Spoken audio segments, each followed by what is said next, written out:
bam, bam. President Chad on the inside. Welcome to the EPL Rewind, where we review everything that took place in the Premier League during the past week. On the inside with me, we got the man from Fantasy Pavilion himself, Gerard. And, well, for full disclosure, Gerard is a Arsenal supporter, right? We have an Arsenal supporter in the house. And the man Martin Phillip, a Manchester City supporter. So that is what we're dealing with. Remember, you're looking for your authentic memorabilia and just any kind of brand, coach, sports, pop culture. Check out the fan club.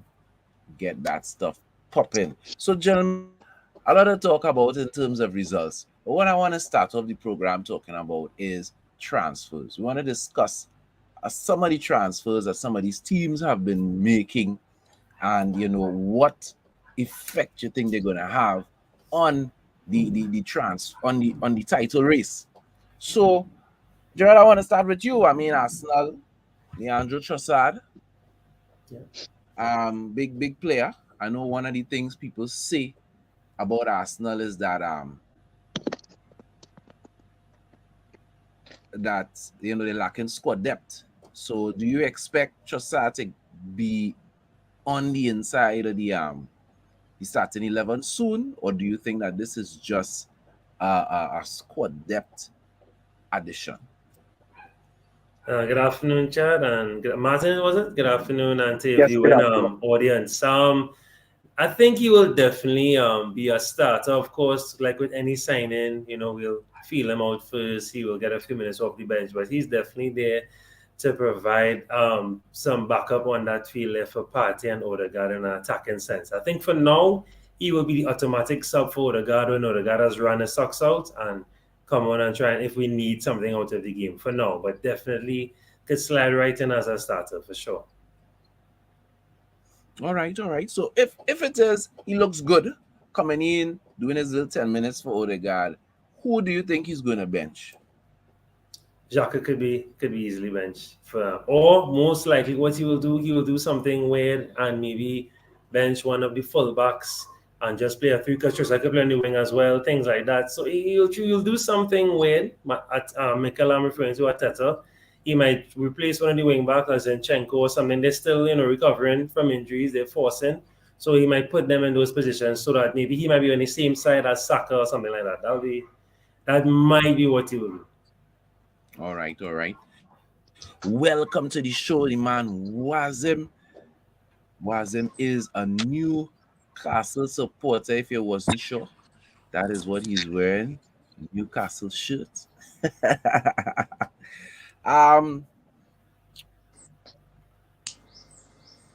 Martin, Manchester City, Liam Delap, not really anybody to get excited about. You all think you did enough in the summer for the title charge? I don't think we have to do anything in the summer. Let's be honest. I just think this window. You don't think you have to do anything this window in January? No, sorry, this window for January. Sorry, we don't have to do nothing. I am confident enough with the bunch of guys that we have. They just have to recognize that they have to up the game, everybody, and we will be right where we're supposed to be, on top. And I just said because. Go ahead. Yeah, and I said because if you observe something, right, most of the reporters was asking Pep one simple question: What did he tell the guys when they went into the locker room? And Pep never answered the question, and no coach is going to answer a question like that, really, But my team, since the game before going to the World Cup, which was against Brentford, we just didn't look good. During that game and up to the game, don't run ahead of me, Martin. We go. Oh, okay, sorry. About City specifically just now. We were just dealing with the transfers for now. Nah, Newcastle. I don't think this guy you call. I think he is from the City youth team that come up, if I'm not mistaken. Well, well, And he as I was say, no alone. nobody to talk, nobody to talk about. Newcastle Right. also So bought a young player, was, so nobody to talk about or note. So, was I just want to ask you, Newcastle are well placed to Mhm. secure a top four finish. Do you think that your team has enough? Yes, you have some people coming back from injuries. Do you think that you need to go in the transfer market and do something? Um, to be honest, I said it at the beginning of the season and even last season. Depth of squad is our issue. We have a great first 11, but that second team, as you saw, already favor the FA Cup. All right, feeling an FA Cup team, which was a second string team. Eddie Howe wanted to save some of his key players, and he thought the other guys would have been able to make it happen. But without the FA Cup, you saw it. So today, Chris Wood left for Nottingham Forest on loan. We need a few players. We need a few strikers, midfielders. We need to build that squad, especially if we're looking at Champions League in the future. Whether we do actually make it or not, that's the next thing. I'm hoping that we keep in the top four, top three, top two. But time will tell, because once again, fitness coming into this last part. Now, Newcastle has always been a team to perform well in the last half and the last quarter of the season. This year, I don't know how it's going to be, but we need some signings, and I know a few signings would come in there. We got a young player coming from Australia there. He's Garanko thing. He is on loan right now with Hibs. Either Hibs or Hearts. So next season he'll be in. If we do get a chance to Champions League, I think we got a good goal striker, might be on loan soon from Saudi Arabia, hoping. Yeah, just joking about that. But yeah, we gotta continue buying.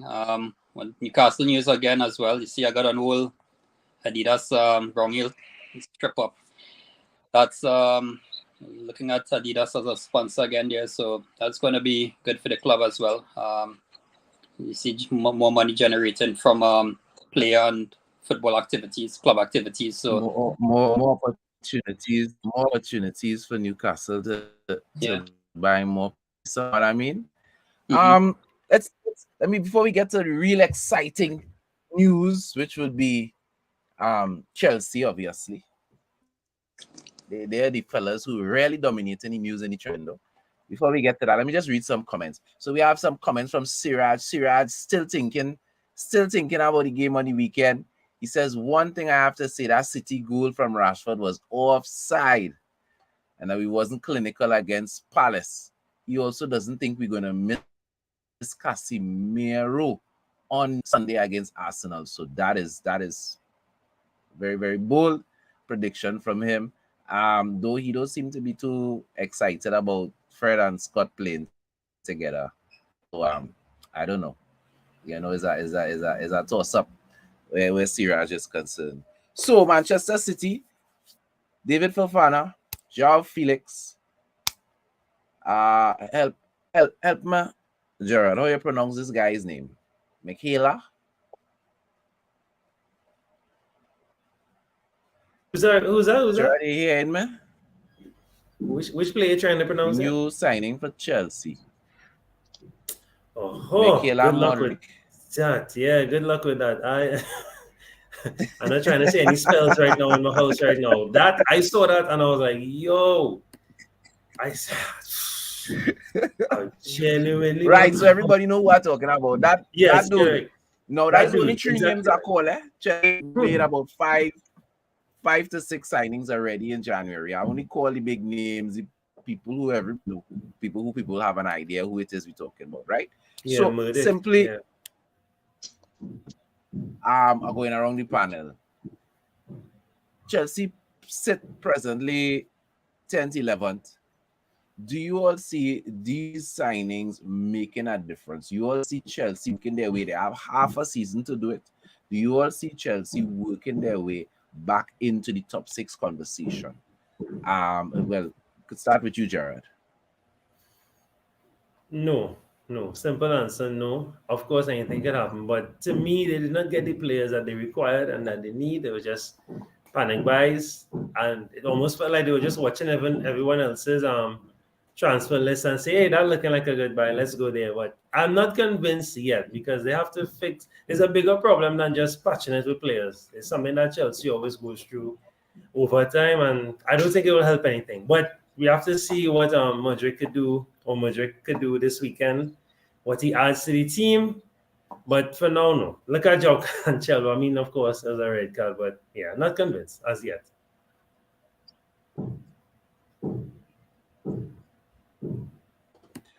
Martin, you know, as somebody on the outside, right?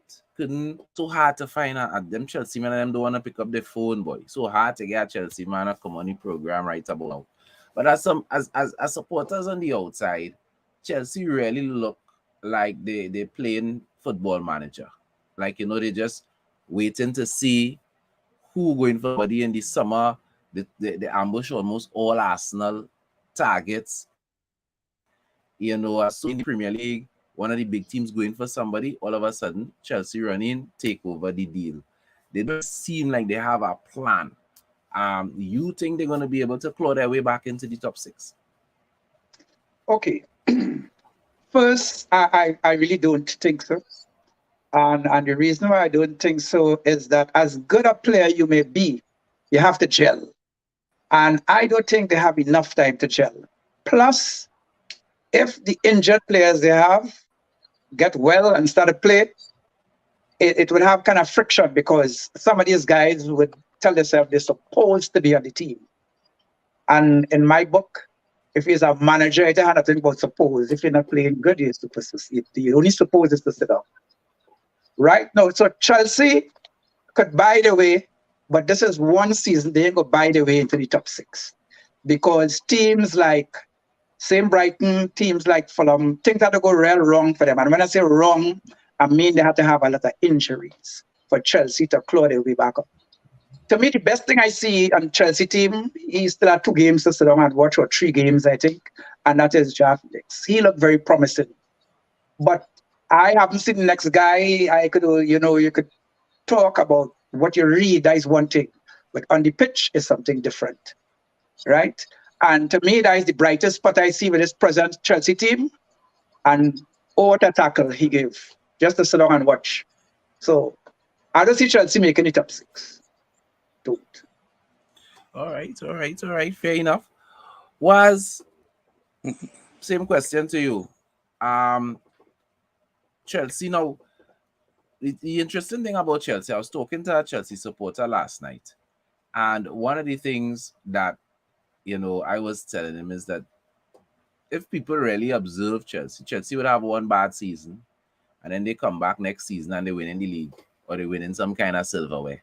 So really and truly, if I were a Chelsea supporter, obviously you would be disappointed if you don't get any kind of European football. Based on how things go with Chelsea normally, I don't really see that we need to worry about Chelsea. Chelsea will be back next season, and they may be back way more dangerous than they are at present. What are your thoughts on Chelsea going forward? You see them clawing themselves back into the top 6? Once again, that's Chelsea. A lot of players, right? Same go for Liverpool. Chelsea is 10th with 28 points. Newcastle is 4th Champions League spot at the moment with 38, right? You have Liverpool with 28 as well, and after that is 29 and 30 points. It's very close. They're having a bad spell right now, but I think the next 4 or 5 games would actually determine what's going to happen to them to the end of the season. If it's European football, or if they're going to stay lower half of the maybe 10 to just under the top 6. All right, but the Chelsea boy, supporting a team that's been on the lower end for a long while. Sometimes some guys come up to me and say, boy, It was the Gladden teams and them down. Yeah, so yeah, I make a little ribbon with some of my friends on them, but Chelsea's not a team to hang around there, neither Liverpool. So expecting to see some improvement or something over the next couple of games here. If 4 or 5 games they can't put it together, no, I don't expect them to. But let's see what the next 4 or 5 games after. You're not expecting any late charges. If these guys have to do something, they have to do something within the next 4 to 5 games, or else forget that. They're not going to turn it around. We're not going to get at least 10 straight winning streak from these fellas. You would get an idea in the next couple of games if they start to gel and if they could make it happen, the potential, right? So I put it half and half way. It's a hard one, but I will not write off Chelsea nor Liverpool. All right, I ain't saying they're gonna win the Liga, but top 6 finish, yeah, I won't write them off. I mean, when you look at the table and you see teams like and Brentford on top of them, I mean, that is understandable. Liverpool got Cody Gakpo, couple other people, mostly youth talent. Cody Gakpo yet to score in the Premier League, yet to assist in the Premier League, yet to do anything of significant note in the Premier League. If I'm not mistaken, Darwin Núñez is supposed to be back. He may be back as early as this weekend. So what formation Klopp is going to go with? Manchester United, Jack Butland, Wout Weghorst, striker Jack Butland, a backup goalkeeper. I mean, loans, nothing to rave about. Weghorst got his debut against Crystal Palace, contributed some tackles and some good ball pressing, and that was about it. Nothing else as far as that goes. So let's just run through some of the results, and then I want to talk a little bit about Arsenal, where they sit, how good they look. As we have a Arsenal man on the panel, get his opinion on Arsenal, and we'll touch some of the other teams as we go through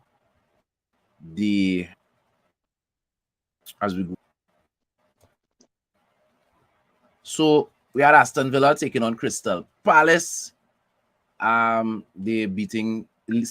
Aston Villa taking on Leeds on Friday, the 13th, where Bailey scoring for Aston Villa, Bamford scoring for Leeds. Manchester United shocking the world and beating Manchester City 2-1. And this is the game that Suraj was referring to when he said that call was supposed to be offside, and the first goal from Rashford should not have stood. Martin, we have discussed that at length. If anybody didn't see that show, check out the last Sunday show, the Old Talk United. We had a referee on the inside. We had the ref on the inside, and he broke down the call systematically, why that is a goal, and was a legitimate goal. So we're not gonna go back over that point today. However, what I want to ask you, Martin, is what is going on with Manchester City? You had what is the name of the player from Germany again? Germany. Who's that? Gundogan? Gundogan. You had Gundogan saying that something is missing from this team. You had Pep coming out over the last couple of days saying that his team seem to have lost their motivation. He looks at this team, in Pep's own words, and he doesn't see the motivation or the fire that is supposed, the passion that is supposed to be there, that is normally there at Manchester City. What do you think is the problem with Manchester City right now? And could they get that passion back? Could they fix whatever is missing in time to run down Arsenal? Okay. Manchester City, as I was alluding to earlier, seem to, like when a train jump off the tracks from that Brentford game, up to the game they play against you, which is Manchester United. Now, when you look at the Manchester United game, what you're seeing is that the main thing to me is that as they call it, the tiki-taki is too slow. A man take the ball, he turn here, he turn there, he wonder whether to pass it this way, that way. My thing is, as you get the ball, you're supposed to know where the ball is going. And if you don't know where the ball is going, that is when you do that. Other than that, so by the time the guy running from the person who had the ball, he is already out of position. And you move forward, even if you put the ball back, if you pass the ball back. So I find it was too slow. That's one. Two is, in my book, our backline is not as good as it was last season. All right, with Stone and Diaz returning, you think that would improve? Stone and Diaz is still to play for this period of time. Diaz was injured since the World Cup. So in my book, I don't see Diaz starting no game. I see Diaz coming on, but starting the game, I don't think he would. Right? I tell you straight up, the best breath of fresh air on my team is a young guy called Rico Lewis. You understand? And I think he's either 18 or 19, something like that. And to me, he is playing out of his skin, right? Now, we have a striker, right, Haaland, and for four games, he didn't score a goal, right? Now, is that normal for strikers? Maybe yes. Is that normal for him? Put a question mark, because I don't know, right? But I believe the game we played against Spurs, not the second half alone, but including the first half. What the first half showed was that is still not gelling, right? But if you look at that game objectively and take out the two Spurs goal, what you're going to see is that City was pressing and they was moving the ball quicker, right? And the truth be told, Spurs had the chances, these two to score, and the rest them off. And when we got our chances in the second half, we did what we were supposed to do. And I'm going to tell you this, I don't see them fellas and them going backward.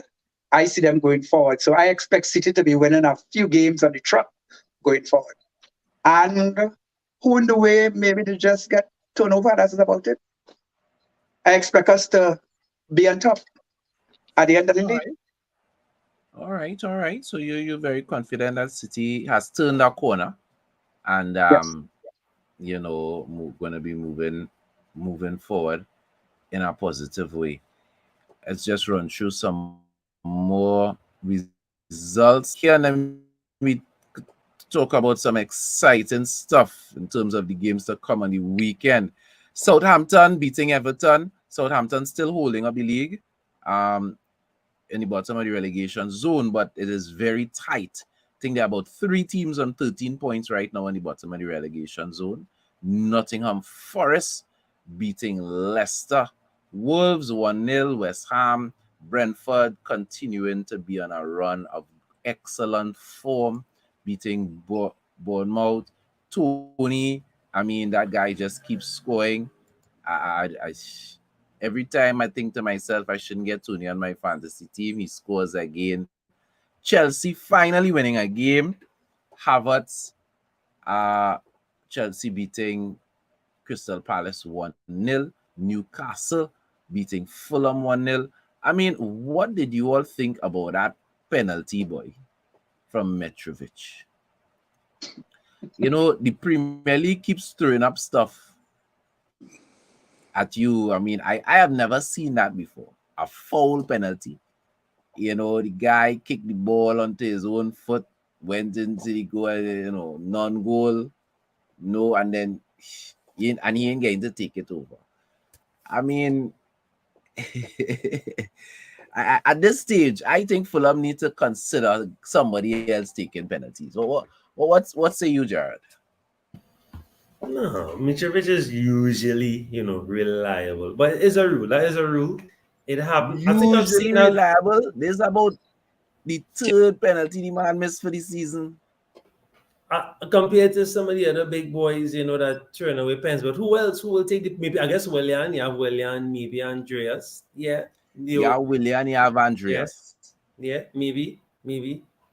But I do see them doing that. Look like they're sticking with him. But it was very unfortunate. It was, but it is a rule. It is something I don't think I've ever seen it, but I've seen examples like simulations of it. So yeah, it is something that happens. But I mean, very rare. I know a lot of people was. This weekend was a weekend of just interesting calls and some people being reminded of certain rules that exist. But wait, but Newcastle were very Yeah, lucky. because I mean, it's not new rules, but it's just we so unaccustomed to seeing certain things. Yeah, yeah, We yeah. so unaccustomed to seeing stuff like that. I think he was in two Um, minds too. He was in two minds about where he wanted. He made his mind up maybe in the last minute. That's how it looked too. It looked like he made his mind up just in the last minute, trying to trick the keeper, and then it just didn't come. End up tricking Didn't come. himself. Yeah, Arsenal, Arsenal beat Spurs on that Sunday as well. Harry Kane, who normally has a very good scoring record against Arsenal, failing to get on the score sheet. Manchester United dropping points, but they're still on a 9-game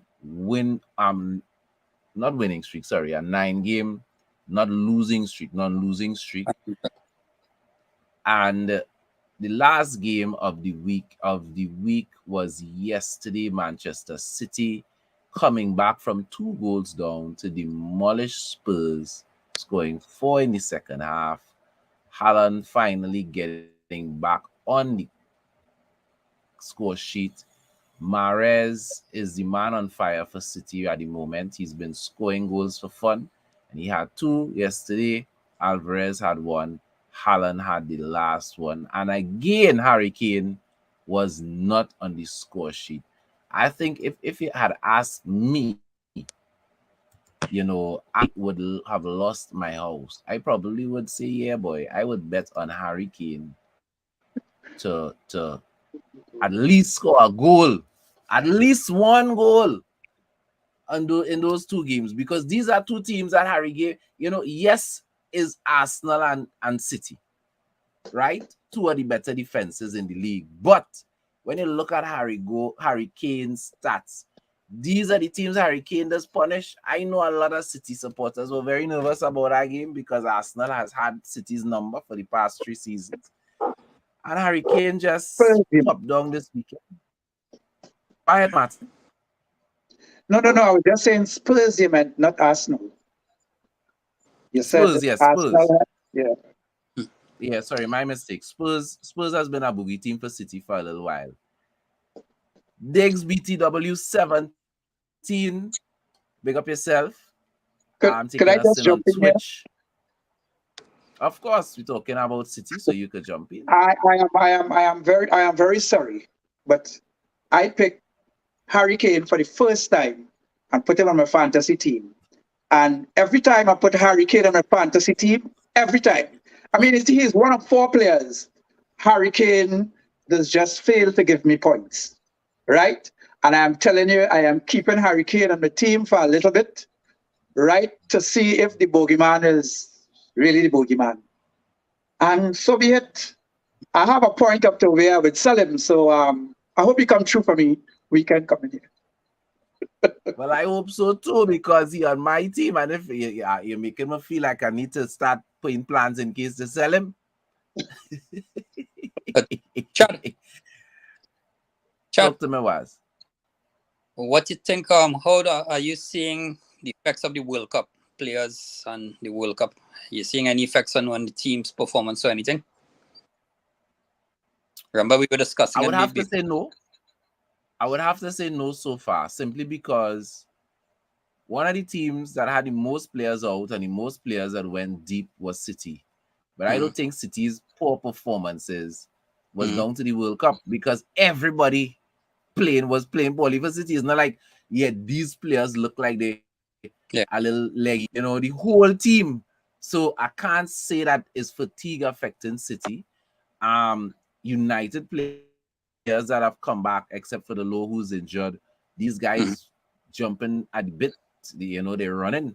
Fernandez running, everybody else, Shaw, these guys running. When I look at the players who went to the World Cup for Arsenal, again, apart from Jesus who's injured, these guys looking good. So it have a lot of football to play.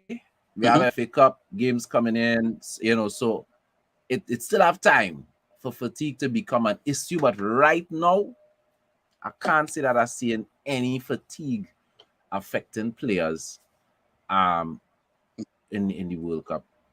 So guys, I want to look forward a little bit to the weekend. And the big game of the weekend is going to be Manchester United in third spot, taking on Arsenal. Jared, I want to ask you this question. We talk to Arsenal supporters regularly on the rewind, the EPL rewind, and they always seem to say like, we just looking for top four, we just top four. Once we get top four, we good. And I keep I challenge them, not because I'm trying to bait them, not because I want people to say things they don't believe, but I find it hard to understand that when you have such a significant lead and your life is in your hands. You don't need somebody to lose. You don't need, you know what I mean? Your life is in your hands. I find it hard to believe that they have no Arsenal supporter willing to jump up and say, yes, we feel like we have one hand on the trophy at least. I see you shaking your head. Talk to me. Talk to me. 5 points is not a significant lead. 5 points is nothing. We could draw 3 games, City win, and they're right back up on us. Or we don't even have to lose, right? Because people thinking losing is worst case scenario. We could lose at least 1 game, but if we draw in next 2 games and they put some form in, because the next game is Wolves, and I mean, barring anything super unforeseen or Podence turn into Just beat up Superman or Wolves. Kaka, right? Wolves super, what Wolves has been, but still is Wolves. So no, we are we've been here. We've been here. We're super cautious. We just want to enjoy. We just right now. I think I could safely say on behalf of all Arsenal fans, we are just trying to enjoy the consistency that we are producing. We have not had this consistency for a very long time. Forget challenging for the league, forget trying to win the title. We don't that is secondary. We are just happy to see our team be 1-0 down and come back and win a game. Because some of these games we've been winning in the past, we would have lost, not even draw. And I'm not even talking about some of the big teams, some of the so-called lesser teams, right? The teams that don't make the top 6 or top 10. So we've been improving on that. And I think most Arsenal fans are just happy about that. And we are not fearful anymore going to certain grounds. We are not fearful going into second half 1-0 or 0-0 because we are confident in the players now that we are going to get 3 points. So I think that is what Arsenal fans are most focused on. And I know I am most focused on that. When May 28th comes, then we will see what happens, right? That's the only dates we will talk or get gassed up. May 28th and things remain the same. Chad, trust me, you'll hear us. You will hear us. Way boy. I don't understand. I watch me. I have United supporters that telling me once we beat Arsenal on the weekend, they feel very confident. As City supporters all the time saying that, far as I'm concerned, one hand on the trophy. And the people who want top with a 5 point lead only stick talking about top four, boy. But it is what it is. It is what it is. If that is how Arsenal supporters feel, I assume that came from years of disappointment. I can't believe that is just so. So, how you feel about that game on the weekend, though? What United has been the only team to beat Arsenal this season. Do you expect Arsenal to, level the playing field, playing at home? Well, we have decent form home against you all normally, but you all have been, as you rightfully said, the only team to beat us so far. And you all see Ted Hagam, I have to admit, he has been most efficient against us in the way that he approached us and played us. But now you're playing our way. But to be honest with you, I am not 100% confident because I really like how you're playing. But I think we have enough firepower. We could pull something up, pull a rabbit out of the hat, and we could get the victories. Hoping we could get the victory. But Gosh, I boy, am you would. wary. If anybody didn't know the league standing, you would swear Manchester on top and Arsenal below. Man talk about pulling a rabbit out of the hat, you know. Nah, yeah, you see, you have to. I have a crazy prediction. I don't really want to say it here. I said it to Andre Tuesday on Wednesday, sorry, but you see, again, Leicester vibes, boy, and I just say I think if you all beat us, honestly, Chad, if you all beat us, then I will get 75% gassed if you all beat us because mathematically you're not gonna kill us and what. And it's the same thing when Leicester. When Leicester won, they lost 3 times. We beat them twice. Liverpool lost once. So I don't know. It's getting Leicester vibes. You're already the only team that beat us. If you'll beat us again, and then maybe we could afford to lose one more game. But again, I'm not thinking about winning, thinking about just keeping the consistent football. You're coming home to us. Trossard will be available. He loves to play against you all. So those few factors give me some confidence. But again, you all are in great form. And Bruno's shadow finally left. His plague finally left him in Saudi Arabia, so he's playing the best football of his life that we know he could.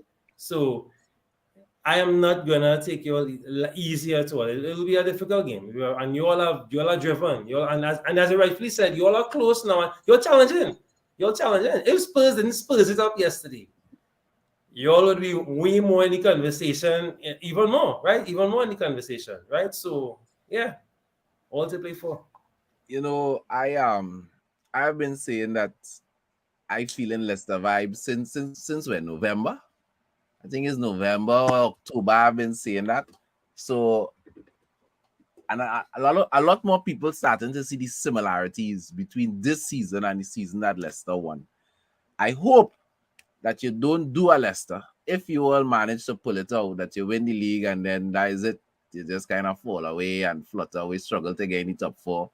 Or do a Liverpool, that win one Premier League and one Champions League and one FA Cup, and that seems like the Liverpool era, the Liverpool blip. I can't even call it that era. Came and gone and already, after 30 years. So, let's see how it goes. Let me just, obviously, people might wonder what is my thought. I wasn't worried about Arsenal the first time we played them. I felt we would win, mainly because of psychological issues. Do I believe Arsenal was the better team the first time we played them? Yes. I believe, I'll tell you straight up, I believe Arsenal was the better team when we played them.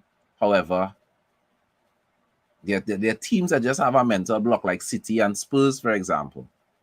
There are teams that, for whatever reason, United and Spurs at the moment, the past couple seasons, United just seems to have Spurs number, and we seem to have Arsenal number as well.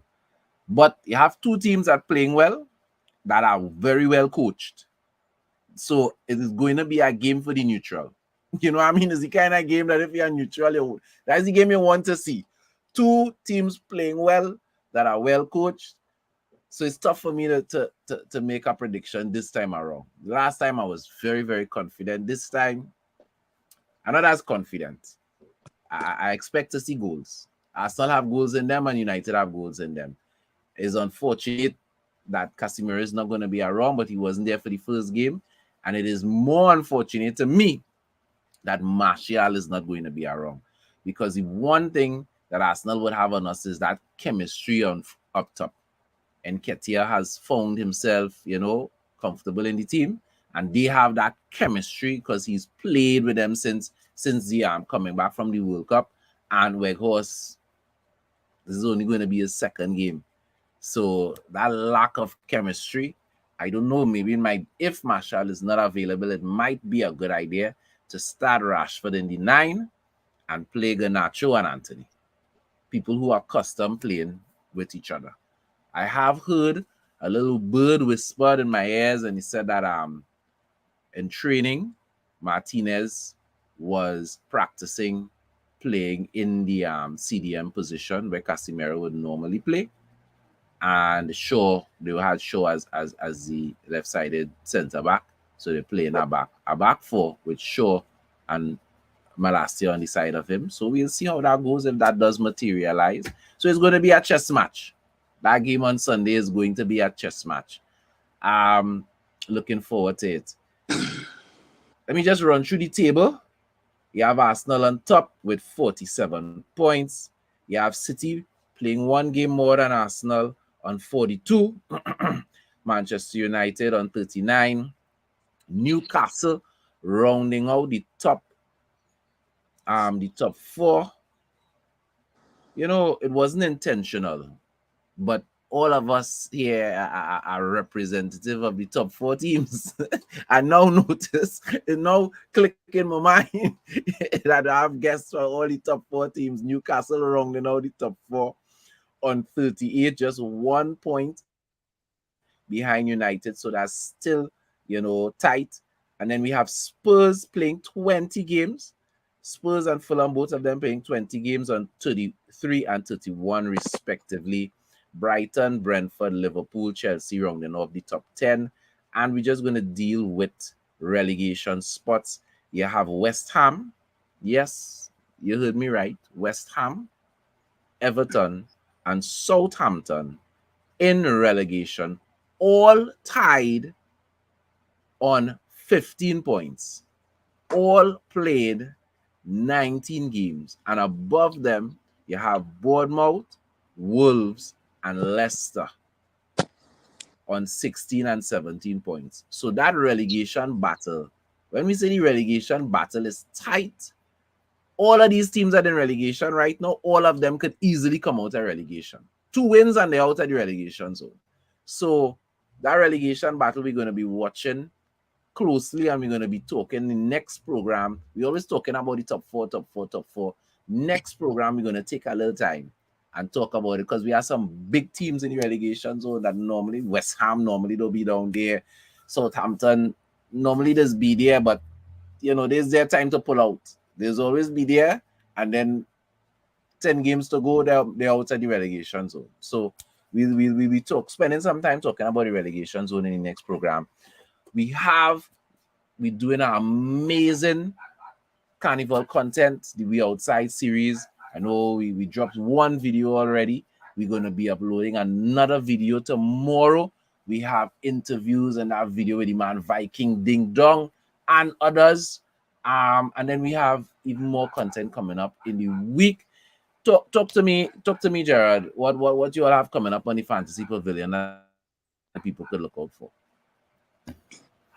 Well, right now we just continuing with the EPL content for now. Of course, F1 is coming up very soon. They're doing testing, so that's something we starting our research on, because we cover F1 now. Of course, IPL level cricket as well. AFCON qualifiers going on right now too, so we're doing research one time in advance for next year's tournament coming up. But for immediate content right now, we're just pushing the EPL and trying to prep for the F1 or watch alongs. We're trying to get some other bars involved as well and get that going. But for now, just pushing the FPL content and trying to just improve the production value. We hit 1K subs recently, so we're just trying to now improve the content, and we're trying to get some merch out very soon, at least hopefully by March. I want to have some interesting merch coming out, so that people could be out there representing us wherever they're going. All right, nice for everybody who into other sports. Fantasy Pavilion, fantasy all the time. Anything with fantasy, racing, cricket, anything fantasy Pavilion is the channel to log on to. So, gentlemen, we're looking to shut it down. I'll just have one question that I need to ask Waz, and it is this. Mm-hmm. Newcastle's defense is impressing me, and I think their defense is going to keep them in the top 4. However, you have people coming back from injury. Isaac, St. Maximan. So the opportunity for Newcastle to score more goals is there. Do you expect this team? And the truth is, Newcastle has not been playing good this season.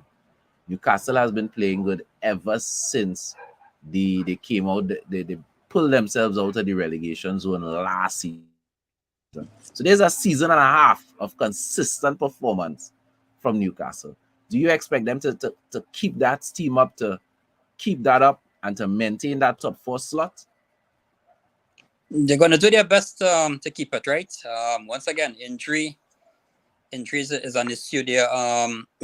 We got the Carabao Cup coming up as well there. Well, we're out of the FA.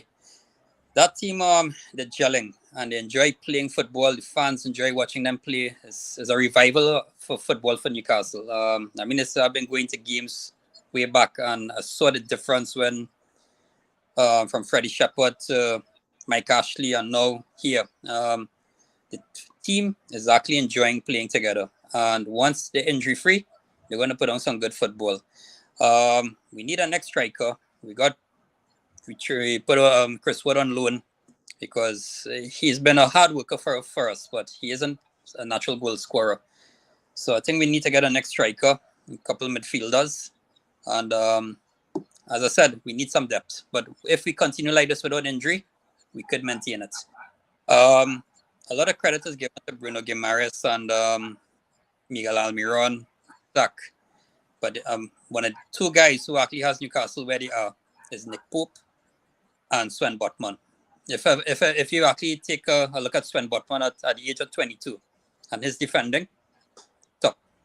It's a pity. Well, maybe it's a good thing too. He didn't go with Holland to the World Cup there, but he's a good one for the future. If he keeps that, if he keeps his fitness, he's gonna get better and better. So we'll see how it goes. But right now, I'm just happy to see good football and see where it goes from there. As I said, some of those teams go down, they will come up. They will push. All right. Well, gentlemen, I mean, you know they say not to kick a man when he's down, but what would the rivalries be if we didn't do it? So we just have one thing to say as we heading out to the Chelsea supporters. Chelsea.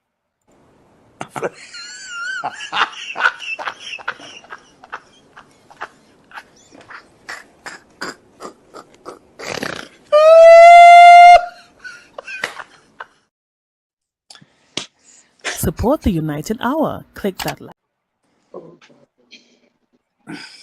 Support the United Hour. Click that like button and subscribe.